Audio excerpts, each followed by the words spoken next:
के लिए सरगमी kitchen. FMF, a promise of quality की ओर से। बिल्कुल, FMF a promise of quality की ओर से आपके लिए रोज़ाना ये प्रोग्राम हम लेकर आते हैं और आज हमारे जितने भी ऑनलाइन व्यूअर्स हमारे साथ जुड़ चुके हैं, आपका हम खास स्वागत करते हैं क्योंकि आज एक खास रेसिपी जो है, वो हम आपके लिए लेकर आए हैं। इनफैक्ट क्या हुआ अभी थोड़ी देर पहले ही हमारे जो सीनियर कंटेंट डायरेक्टर है एसएन, वो आए थे यहाँ पर कुछ बात करने के लिए। एक्सक्यूज़ मी, तो उनसे बातें हो रही थी, तो उन्होंने मुझसे पूछा कि क्या पकाओगी आज? तो मैंने उनको बताया कि मैं कुछ पकाने जा रही थी, तो मैंने उनको बताया, तो उन्होंने मुझसे एक सवाल किया कि क्या तुमने कभी मिठोरी के बारे में सुना है? तो मैंने कहा वो क्या होता है? तो उन्होंने कहा कि रिमेंबर वो हमारे जो अ, हमारी अम्मा या हमारी नानी या हमारी आजी जो हुआ करती थी, दादी हुआ करती थी, वो उसको टिन पर सुखाया करती थी। किसी दाल वगैरह से किसी चीज़ से बनाकर टिन पर सुखाती थी और उसका इस्तेमाल होता था। तो मुझे याद आया कि हमारी आजी भी ऐसा करती थी। तो मैं हमेशा सोचती थी कि आजी ये क्या सुखा रही है? तो उस टाइम मैं बहुत छोटी थी, तो मैं हमेशा सोचती थी कि आजी जो है, वो शायद चिड़ियों को खाना देने के लिए कुछ ऐसा बनाती होगी ना। मुझे कभी भी नहीं, मैंने उसके बारे में फिर पता ही नहीं किया क्योंकि मैं तो भूल ही गई थी उसके बारे में और आज इतने सालों के बाद में ऐसे ने हमें याद दिलाया, तो हमने सोचा वैसे तो हम पकाना कुछ और चाहते थे, लेकिन आज हमने सोचा कि चलो मिठोरी ही बनाते हैं। फिर मुझे याद आया कि वो कैसे बनाती थी और फिर मैंने अपने मैंने ऐसे उनको बताया कि आज हम वही पकाएँगे। तो एफएमएफ अ प्रॉमिस ऑफ क्वालिटी की ओर से आज हम मिठोरी बनाने जा रहे हैं। मेरे ख़्याल से इसको कुछ और भी नाम दे दिया गया है। मंगोड़ी भी कुछ लोग शायद इसको कहते हैं, लेकिन मुझे नहीं मालूम कि कहाँ पर क्या कहा जाता है इसको। लेकिन यहाँ तो हमारे देश में हम लोग मिठोरी कहते हैं। आप अगर इसको बनाते हैं हमारे वेस्टर्न डिवीज़न में जो लोग रहते हैं, या लंबासा में हमारी जो बहनें हैं, शायद आज भी आप बनाती होंगी, तो आप हमें बताइए कि इनको यहाँ पर क्या कहते हैं? अगर एक वजह से देखें तो हम इसको कह सकते हैं कि मूँग की दाल या उड़द की दाल का वड़ा कह सकते हैं ना किसी तरह से। लेकिन मिठोरी नाम से मैं जानती हूँ इसको, लाइक फ़ेमस है ये यहाँ पर ज़्यादा करके, वेस्ट में ये इसी नाम से ज़्यादा फ़ेमस है। अच्छा, इसको बनाना बहुत ही आसान है और इसको अ, मा मधुरी, ओके, ओके, अच्छा, किसी ने लिखा है। अच्छा, क्या करते हैं, इसको बनाने के लिए सबसे पहले आज हम मूँग की दाल की बनाएँगे, वैसे आप कोई भी दाल ले सकते हैं, आप मूँग की दाल ले सकते हैं, आप उड़द की दाल ले सकते हैं या मटर की दाल भी आप ले सकते हैं। लेकिन हम मूँग की दाल इसलिए यूज़ करेंगे क्योंकि मूँग की दाल बहुत जल्दी वो क्या बोलते हैं, बहुत जल्दी गल जाती है ना, बहुत जल्दी से, तो बहुत अच्छा है वो और टाइम भी नहीं बहुत वेस्ट होता उस पे। तो क्या करना है आपको, उड़द की दाल जो है वो ले, तो ऐसी वाली उड़द की दाल आपको आपको लेनी है या सॉरी, या मूँग की दाल, उड़द की दाल जो भी आप लेनी है आपको, कोई भी दाल बस लीजिए, लेकिन ऐसी वाली लीजिए जिस जो स्प्लिट दाल हो, खड़ा वाला दाल जो है वो नहीं, जो स्प्लिट हो। जैसे आप बाज़ार से जब खरीदें तो उसमें व्हाइट भी आपको दिखे, छिलका भी दिखे, और अगर एकदम व्हाइट वाला लेना है तब तो क्या बात है, तब तो आपको बहुत मेहनत नहीं करनी पड़ेगी। एकदम टोटल व्हाइट वाला अगर आप लेकर आ रहे हैं, बहुत अच्छी बात है, तो उड़द की ही आप लेकर आएँ अगर व्हाइट वाला लेकर आ रहे हैं। तो करना क्या है, अगर आप स्प्लिट वाला लेकर आ रहे हैं जिसमें छिलका भी है, तो उसको पानी में फुला के पहले रख दीजिए भिगोकर 4 आवर्स के लिए, 4 घंटे के लिए उसको भिगो के रख दीजिए। 4 घंटे बाद उसको हाथों से मलें, ठीक है? हाथों से कस-कस के उसको मलें, ताकि उसका जो छिलका है वो निकल जाए। इसीलिए मैं बोल रही कि अगर बिना छिलका वाला लेकर आते तो ये वाला स्टेप जो मैं बता रही हूँ, ये आपको नहीं करना पड़ेगा या मलना नहीं पड़ेगा हाथ से। फिर वो जो पानी है वो गिरा दीजिए, फिर उसमें दूसरा पानी भरें और फिर उसको हाथों से मलें। तो पर्पज़ हमारा यही है कि वो छिलका जो है वो निकल जाए, ठीक है?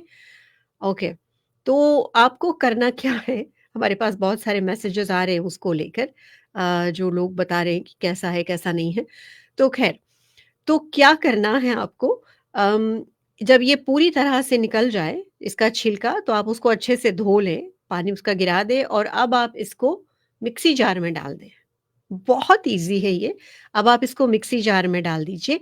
मिक्सी जार में डाल के इसको आप, इसका एक पेस्ट बन जाएगा, निकालें, एक बर्तन में रखें और अब आप उसमें सारी ज़रूरी चीज़ें मिलाएँ। जैसे कि आप उसमें चिली फ्लेक्स मिला सकते हैं, चिली पाउडर मिला सकते हैं, लहसुन डाल सकते हैं आप उसमें पीस कर अच्छे से, अदरक आप उसमें मिला सकते हैं, अगर आप चाहें तो आप उसमें प्याज़ भी मिला सकते हैं, आप उसमें मसाला, हल्दी वग़ैरह सब कुछ आप मिला सकते हैं, ठीक है?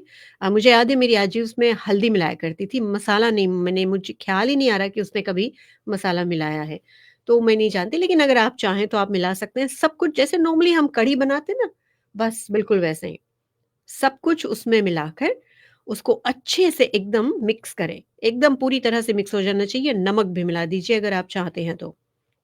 अच्छा, अब एक बड़ा वाला ढक्कन हांडी का आप ले सकते हैं, उसपे थोड़ा-सा तेल लगाइए पहले, ठीक? या कुछ भी हो सकता है, कोई भी एक साफ टिन भी अगर आपके पास है, तो उसको पहले आप अच्छे से धो लें रगड़-रगड़ कर ब्रश से, फिर उसको आप पोंछ लें और उस पर आप अगर ढेर बना रहे हैं, आप ढेर सारा बना रहे हैं तो, अब आप उसपे तेल लगा दें, ठीक? फिर एकदम छोटा-छोटा, एकदम छोटा-छोटा उस पर रखते चले जाएँ उस पर, सभी तरफ ऐसे रखते चले जाएँ तो एकदम पूरा भर जाएगा। अब उसको सुखाइए, धूप में सुखाइए, राइट? उसको आप रख दीजिए कहीं पर बाहर टिन पर या किसी ऐसी जगह पर, ख़्याल रखें चिड़िया ना चुग जाए उसको। बस उसको सुखाना है। कभी-कभी तो अच्छा धूप अगर जैसे वेस्ट में देखें तो बहुत अच्छी धूप निकलती, तो वहाँ पर तो सुबह अगर आप रखेंगे तो शाम तक तो वो एकदम सूख जाएगा। अदरवाइज़ सुबह में अगर आप हैं तब तो बाय गॉड 2-3 दिन तो डेफ़िनेटली लग ही जाएँगे सुखाने में। तो अगर आप उसको अच्छे से सुखा लेते हैं, सुखाने के बाद में ख़्याल रखना मेरी ये बात, उसको सुखाने के बाद में आप किसी कंटेनर में भर के उसको फ्रिज में रख सकते हैं 6 महीने तक। 6 महीने तक आप उसको निकाल-निकाल कर पका सकते हैं। सोचो, तभी हमारी बहनें इतनी स्मार्ट हुआ करती थी ना, घर पर अगर कुछ है नहीं पकाने के लिए, ये तो है, बस निकालो, आलू के साथ में डालो और पक गया। इसकी तो कढ़ी भी बनती है, आलू के साथ में भी इसको पकाते हैं। जैसे नॉर्मल हम आलू का सुरवा पकाते हैं, बिल्कुल वैसा भी, बस ये भी डाल देते हैं उसमें छौंक के टाइम पर। हुँ? तो वैसे भी पकाते हैं उसको। तो ये आप पका सकते हैं और उसको आप फ्रिज कर सकते हैं और जब आप चाहें, जिस चीज़ में भी आप चाहें, आप उसको बना सकते हैं। तो मिठोरी इस तरह से बनाते हैं। तो अभी आप सोचोगे कि कैसे बनाएँ? तो जैसे अगर मान लो फॉर एग्ज़ाम्पल आपने ऐसे इसको बना लिया और अब आप इसको आलू के साथ में पकाना चाहते हो, ठीक? तो आप क्या करो, आप जैसे नॉर्मल हम आलू पकाने के टाइम पर जो भी मसाला वगैरह डालते हैं, प्याज़, लहसुन, मिर्च, टमाटर वगैरह सब कुछ हम डालते हैं ना, फिर हम उसमें आलू डालते हैं, बस उसी के साथ में, आलू के साथ में ही ये मिठोरी थोड़ा-सा निकाल कर आप उसमें डाल दो। जितनी फैमिली है, उस हिसाब से थोड़ा-सा डाल दो, राइट? अब अच्छे से इसको मिक्स करो, पूरा मसाला अच्छे से एकदम मिक्स हो जाना चाहिए। उसके बाद में इसमें पानी डालो और ढक्कन लगा दो। पानी थोड़ा ज़्यादा लगेगा क्योंकि मिठोरी जो है ये दाल है, तो ये पानी सोखेगा, ठीक है? तो इस बात का ख़्याल रखें।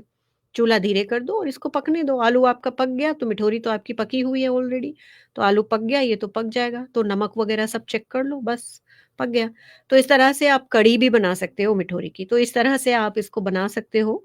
और अगर वेस्ट में आप इसको बनाते हैं या लंबा समय बनाते हैं तो प्लीज़ मुझे ज़रूर बताइए कि ये कैसे, इसका क्या नाम है? वैसे मेरे पास बहुत सारे मैसेजेस आ रहे हैं।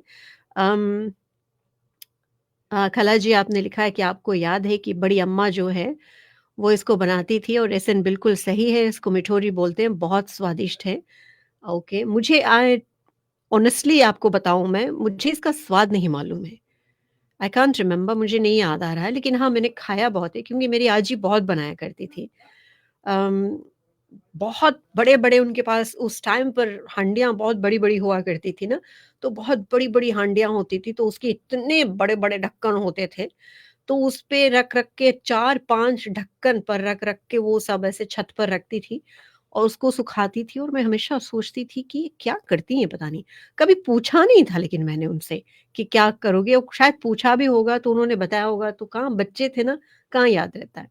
तो हाँ, और इसके अलावा अम, रजनी दिवाकर जी आपने मैसेज किया, आपने कहा हाँ, मठोरी कहते हैं, ओके। सत्यानंद आपने कहा है कि